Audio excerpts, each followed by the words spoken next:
یا ایها الذین آمنوا، ای مؤمنان، لا تتخذوا اليهود والنصارى اولیاء، یهود و نصارا را دوستتان نگیرین. بعضهم اولیاء بعض، خود یهود و نصارا بعضی از اونا دوستای بعضی دیگه هستن.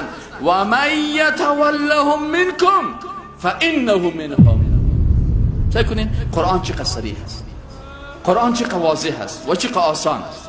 گفته یهود و نصارا را دوست نگی، و کسی که یار دوستی میکنه الله میگه که من نمیگم، الله میگه و من یتولهم منکم فانه، پس اینمی شخصی که امراض دوستی کرده او از جمله از اونا هست به نزد الله. از صف مسلمان ها چی شد؟ خارج. ان الله لا یهدی القوم الظالمین. در آیت دیگه چی میگم؟ لا یتخذ المؤمنون الكافرین اولیاء، مؤمنا کافرها را دوست خود نگیرن من دون المؤمنین. و من یفعل ذلك، اگر کسی کافر دوست خود گرفت حکمش چی است؟ قرآن میگه. کل ما به قرآن ایمان داریم، لکن این آیت پد میگن. چی میگن؟ و من یفعل ذلك فلیس من الله فی شیء. خلاص از جانب الله در هیچ چیز نیست، نه در اسلام است، نه در ایمان است، نه در امت رسول الله صلی الله علیه و آله است. کل ارتباطش با خالق متعال شفت دلیت.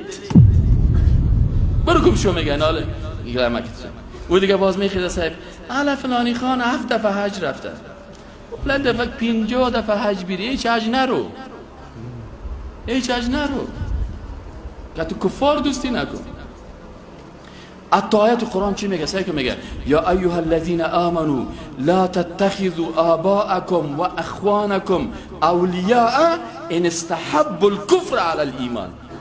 اگر پدرت و برادرایتان کفر بر ایمان ترجیح میدن، اینا دوستت نگی، پدرت دوستت نگی.